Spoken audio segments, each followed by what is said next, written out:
Veľmi dôležité víťazstvo na našom konte, boli ste dneska pri tom. 3-0, čo sa k tomu dá viac povedať?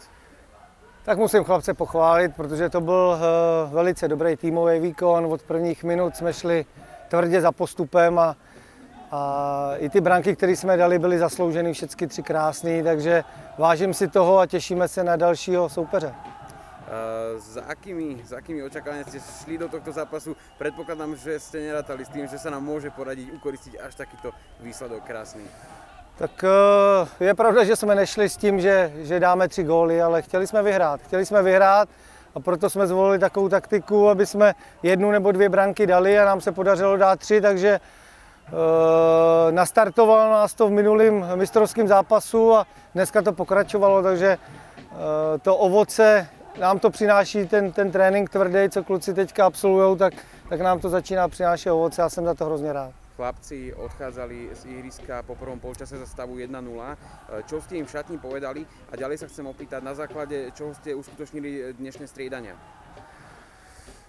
Tak pokračovali jsme v poločase o nějakých taktických věcech, co nechci ventilovat na venek, protože si myslím, že to budeme v dalších zápasech třeba používat a potřebovat, ale chlapci všecko do bodky splnili a střídání byly takový, že v tom průběhu zápasu zranil se nám Peťo Lubčo, toho jsme chtěli nechat celý zápas, ale bohužel jsme do toho museli šáhnout a řekl bych, že všechny 3 hráči, kteří tam naskočili, tam vnesli svoji kvalitu a přinesli oživení do hry a tak by to mělo být, tak to je správný.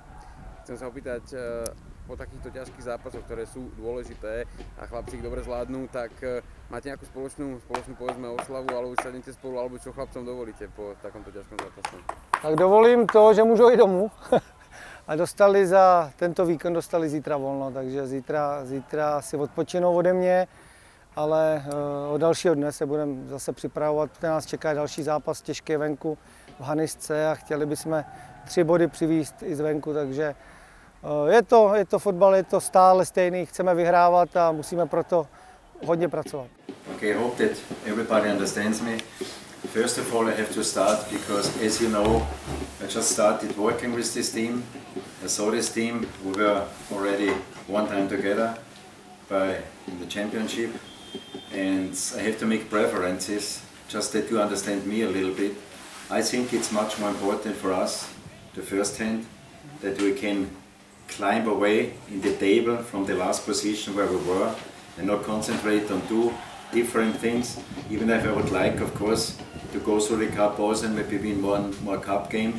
But I'm, as you see already from me, I'm not really disappointed big time about this. I'm not, because I think we should concentrate on the championship. This is important for this team, 100%, because when you're last in the league, then you have to make preferences in a kind of way.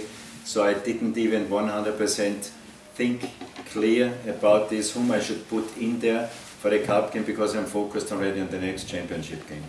This is what I have to say to this, but I want to congratulate the other coach. It was a great game from their side, no question about this. The feeling always is when you score and you make your job is something amazing. I cannot explain words, but I feel good all the time when I score and I help the team. I feel amazing, and we make a very good game, and we pass to next round. Sometimes it's happening in the game, we cannot score, we miss a chance, and many games, the 2-3 games we miss some chance. Okay, the last game in the championship we scored in 90 minutes, and we keep the 3 points, and now we scored 3 goals.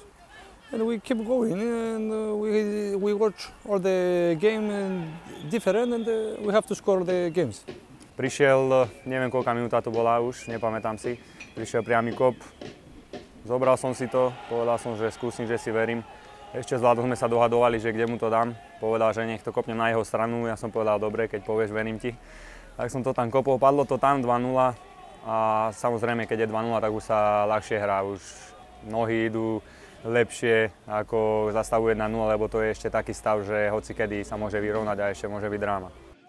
Keď vyhrávate 1-0 a snažíte sa to len betonovať, nesnažíte sa hrať zase dopredu, alebo tú svoju hru, čo ste hrali dovtedy, tak myslím si, že automaticky tam musí prísť nejaká chyba, niečo a z toho vznikajú tie góly. Keby sme to my tak hrali, že betonujeme, nehráme vpredu v tých krídelných priestoroch, jak sme hrali, tak tiež by to bolo ťažké a myslím si, že by z toho tlaku aj mohli skorovať Prešovčania. Čiže myslím si, že taktika bola dobrá, dobre sme to uhrali v tých krídelných priestoroch a poistujúci gól tretí, 0-3, myslím si zaslúžene. Jasne. A nemám už tomu viac čo povedať. Fakt. Otázka, čo v šatni po zápase, aká atmosféra? Tak super, samozrejme po takomto zápase máme taký svoj pokrik, ktoré máme dve verzie, jednu dlhšiu, jednu kratšiu.